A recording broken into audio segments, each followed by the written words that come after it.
Welcome back to Inside Politics. Our guest today is Nashville Mayor David Briley. Mayor Briley, your first downtown redevelopment program is coming up in the Metro Council soon in the next couple of weeks. It involves a land swap with a local high-rise developer, Tony Giantano. He'll get the small parkland that's across from the downtown library. In return, Metro's going to get some land from him near the courthouse for a homeless services center, and I think from affordable housing units. Why are you getting such a negative pushback about that? Usually there's quite a bit of consensus about this, not only in the council, but in the downtown business community, and I'm not seeing that this time. Well, I think there is some concern, and a legitimate concern about whether or not over the long run we're going to lose park space. And so I think that has generated some concern about it generally.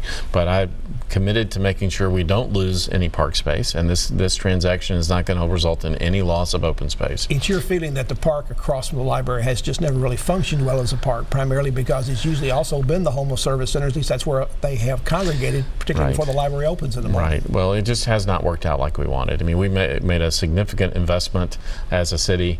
I think the slogan was, "A great city has a great library," and we built the library there on Church Street as part of that. And the library has just never functioned at its highest, because of the park across the street. This is a way for us to fix that.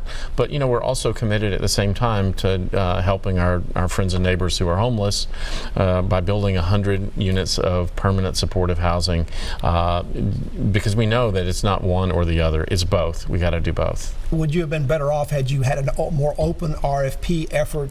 A lot of people feel like Mr. Giantano got a special advantage because he came and suggested the idea, but should the city have offered it up to other people to see if they had as equally a good idea or maybe even a better incentive for Metro?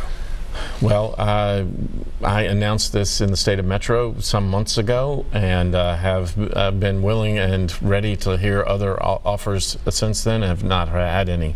It's important to me that we maintain open space downtown as a result of this, and I just don't think there's anybody else with open space downtown that's willing to give it away or give it to the city as part of the transaction. So I'm pretty sure that's why we haven't heard from anybody else. All these new jobs and investments are great for Nashville. They won't be around here anytime real soon to get in the city budget, but we had a tough year last year with the budget. How are we doing so far this year? I know you had to tighten the belts. You had to have some savings incentives for all the departments. Are you making your budget on that? On the targeted savings, we feel like we're on track. Revenues seem to be on track so far as well, but it's a little bit early for us to tell. But today, I'm cautiously optimistic that when it comes time for the budget in May, we'll be able to live up to our obligation to our employees. You usually start that process in late January. I assume that's roughly when we'll start again this year. What do you tell the departments about what they can expect for next year? You're going to give them a budget cut number they usually have to do. Sometimes that's an exercise, not necessarily a real cut. But are you looking at that? Or are you looking for, again, a status quo budget for next year, but perhaps with more cushion within the budget? Well, yeah, you're right that in the past many years there's been this exercise of what would you do if we cut your budget 5%. And at the end, the budgets didn't get cut at all, or even the grew. I'm not sure we're going to do that this year. The finance director and I are still looking at it. I know last year was a hard year for people, and I don't want to raise people's concern by doing that this year. Any reason to believe that the reinstatement of the pay raises that were cut last year might happen in this year's budget, at least in some form? I'm working on it. So you're not ruling it out, but you're not ruling it in either. That is correct. I mean, so there may be 20 things that need to happen this year for us to be able to do that.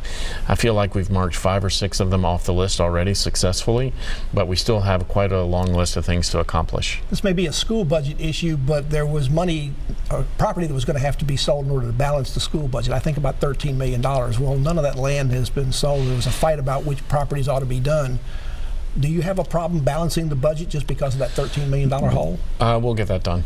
We'll get the property sold, and we're working with the schools closely to make sure that we get properties that are not in use, which there are a few of, sold. Do you think there's enough property the schools have that's surplus? And there's a process that Metro has to go through with the Planning Commission. That's not a quick process, so you need to get that done before the end of this fiscal year. Yes, sir. Are you confident in the leadership out of the school board? There's some members of the school board who've written an op-ed basically. I think there's 3 of them that say they don't have any confidence in Dr. Joseph anymore and there needs to be a change. Where are you on that issue? Well, I think the school board has plenty to focus on. We have 23 schools on the priority list, and we have quite a few schools that are under enrolled right now. And so I'd like to see a lot of effort on that front right now. I meet with Dr. Joseph once a month, and we work on the things that need to be worked on. I don't claim to be perfect. I doubt he does either. I'm sure there are things he acknowledges he could work harder on and make more progress on. And that's my focus, is making sure we make progress for kids. One of the first things you mentioned when you came into office was to redo the Greer Stadium area, the Fort Negley area, an effort there that the previous mayor had tried, failed. That's still in process, although I think the demolition of the old park is about to take place in the next month or so. Can you give us any ideas of what the Parks Department is thinking? You asked them to come up with a plan of what they're going to do, particularly to honor the African Americans who helped build that fort out there during the Civil War. A fair amount of that decision making has to wait till the stadium is demolished, because part of the demolition, it's complicated because there's an archaeological component to doing it. So we need to finish the archaeological assessment of what's on the site before we decide what we're going to do next.